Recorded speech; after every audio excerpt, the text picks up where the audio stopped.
Pakistan air line کا ایک جہاز ملیشیا کے حکام نے ایک قانونی تنازع کے تناظر میں ضبط کر لیا ہے۔ اس بابت پی آئی اے نے اعلان کیا ہے۔ ٹویٹر پر ایئر لائن کی جانب سے جاری کردہ بیان میں کہا گیا ہے کہ ملیشیا میں عدالت کے حکم کے تحت جہاز کو ضبط کر لیا گیا ہے۔ اس فیصلے کو پی آئی اے کی جانب سے یک طرفہ کہا گیا۔ ساتھ ہی کہا گیا کہ مسافروں کو اتار لیا گیا ہے اور ان کا خیال رکھا جا رہا ہے۔ پی آئی اے کے ترجمان عبداللہ حفیظ خان نے ڈان کو بتایا کہ یہ ایک ناقابل قبول صورتحال ہے۔ ہم نے حکومت کی مدد حاصل کی ہے کہ وہ اس معاملے کو اعلیٰ سطح پر سفارتی ذرائع سے اٹھائے۔ ترجمان نے بتایا کہ یہ ایک لین دین کا تنازع تھا جو کہ پی آئی اے اور پیری گرین نامی ادارے کے درمیان تھا۔ کیس 6 ماہ قبل برطانوی عدالت میں فائل کیا گیا تھا۔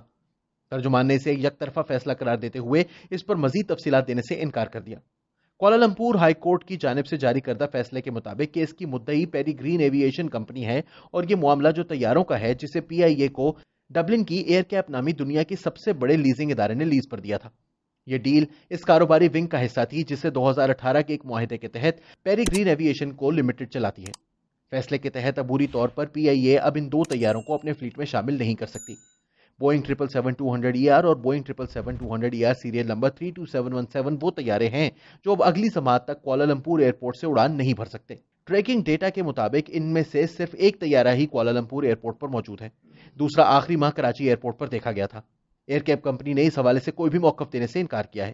عدالت نے ملیشیا کے ایئرپورٹ چلانے والے ادارے ملیشیا ایئرپورٹ ہولڈنگز بیہارڈ کو اس بات کا پابند کیا ہے کہ طیارہ کوالالمپور ایئرپورٹ سے اڑان نہ بھرے۔ ملائیشیا کی وزارت ٹرانسپورٹ کے اعلامیے کے مطابق اگلی سماعت جو کہ 24 جنوری کو ہے، اس وقت تک اس طیارے کو ضبط کر لیا گیا ہے۔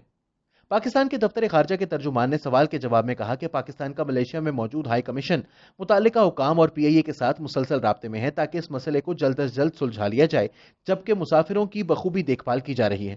فلائٹ کے مسافروں کے سفر کا متبادل انتظام ہو چکا ہے اور وہ ایمریٹس کی فلائٹ EK343 سے کوالالمپور سے پاکستان روانہ ہوں گے۔ پاکستان کی قومی ایئر لائن جو کسی زمانے میں دنیا بھر میں پاکستان کا سر فخر سے بلند کرتی تھی، جسے نیشنل فلیگ کیریئر کہا جاتا تھا کیونکہ اس پر بنا پاکستان کا جھنڈا دنیا بھر میں پاکستان کی پہچان لیے لیے گھومتا ہے، افسوس کہ اس وقت اس جھنڈے کو جگہ جگہ سر نگوں کروا رہی ہے۔ کبھی پتہ چلتا ہے کہ اس کمپنی کو بیچا جائے گا، کبھی سنتے ہیں اس کے سب پائلٹس کی ڈگریاں جعلی ہیں، کبھی کسی ایئرپورٹ پہ پتہ چلتا ہے جہاز پہ چوہے گھس آئے، تو کبھی اس کے طیاروں کی چھتیں ٹپکنے لگتی ہیں، یہاں تک کہ اس کے اثاثے بیچنے کی باتیں ہر وقت چلتی رہتی ہیں۔ افسوس تو اس بات کا ہے کہ پچھلے 2.5 سال سے اس ملک میں حکومت اس شخص کی ہے جو اپنی ہر تقریر میں قوم کو یہ یاد دہانی کراتا رہا ہے کہ ایوب خان کے دور میں پی آئی اے اتنی کامیاب تھی کہ دنیا کی بہترین ایئر لائنز میں دوسرے نمبر پر آتی تھی۔ اسی دور حکومت میں بارہا پی آئی اے کے اسکینڈل سامنے آتے ہیں۔ اب تو نوبت یہاں تک آ چکی ہے کہ پی آئی اے کا جہاز غیر ملکی سرزمین پر کھڑا کر کے مسافروں کو نیچا اتار لیا گیا اور عملے کو 14 دن کے لیے قرنطینہ کر کے جہاز قبضے میں لے لیا گیا ہے۔ کوئی اور ملک ہوتا تو شاید اس کے شہریوں کو اس واقعے کے بعد حد تک محسوس ہوتی، لیکن پاکستانی اب اس سبکی کے عادی ہو چکے ہیں۔ آج بھی آپ ٹویٹر یا فیس بک پر دیکھیں تو آپ کو پی آئی اے کے باعث قوم کو ہونے والی اس تازہ ترین شرمندگی کے باعث عوام میں غم و غصہ کم اور اس واقعے پر حکومت اور پی آئی اے سے متعلق میمز زیادہ نظر آئیں گی۔